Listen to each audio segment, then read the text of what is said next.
सुप्रभात बच्चों, मैं कुमकुम तिवारी आज हिंदी सुलभ भारती का पहला अध्याय कविता फूल और कांटे आपको सिखाने जा रही हूँ। इस कविता के कवि है अयोध्या सिंह उपाध्याय हरिऔध। हरिऔध जी हिंदी के एक प्रसिद्ध साहित्यकार थे। इनका जन्म 15 अप्रैल 1865 को उत्तर प्रदेश के आजमगढ़ जिले में हुआ था। यह हिंदी साहित्य सम्मेलन के सभापति रह चुके हैं। इनकी प्रमुख रचनाएं हैं प्रिय प्रवास, पद्य प्रसून, वैदेही, वनवास। प्रिय प्रवास हरिऔध जी का सबसे प्रसिद्ध ग्रंथ है। सन 1947 ईस्वी में निजामाबाद में इनका देहावसान हो गया। तो चलिए पढ़ते हैं हरिऔध जी का यह कविता फूल और कांटे। है जन्म लेते जगह में एक ही पौधा उन्हें है पालता, रात में उन पर चमकता चांद भी एक ही सी चांदनी है डालता।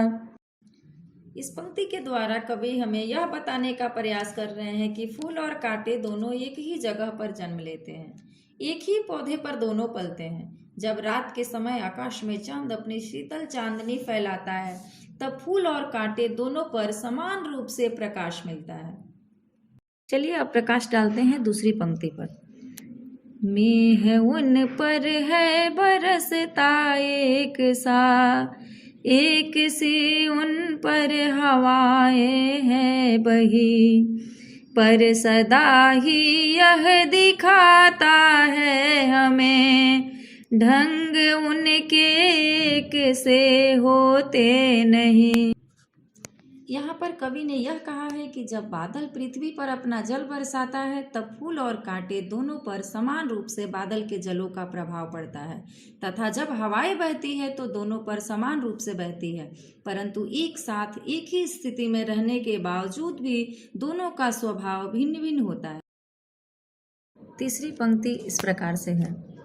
छेद कर काटा किसी की उंगलियां, फाड़ देता है किसी का वरवसन, प्यार डूबी तितलियों के पर कतर, भौर का है वेद देता श्याम तन।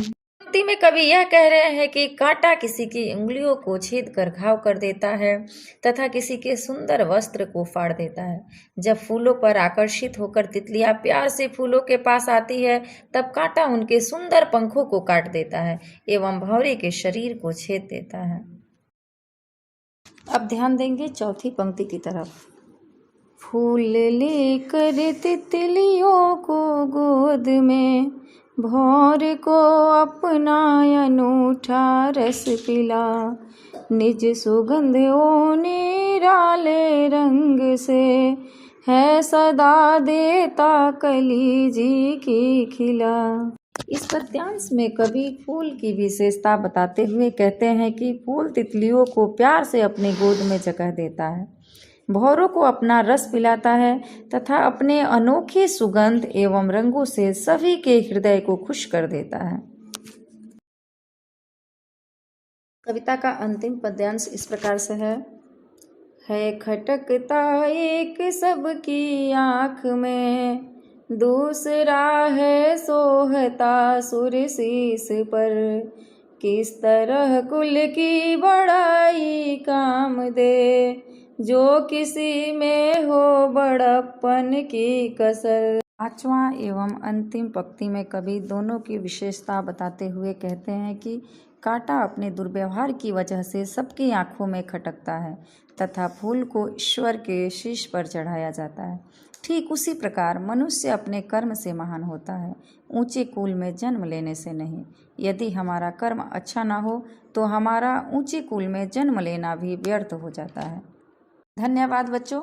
अगर इस कविता में किसी को कहीं कोई कठिनाई हो तो अपने कमेंट द्वारा मुझे अवश्य सूचित कीजिए।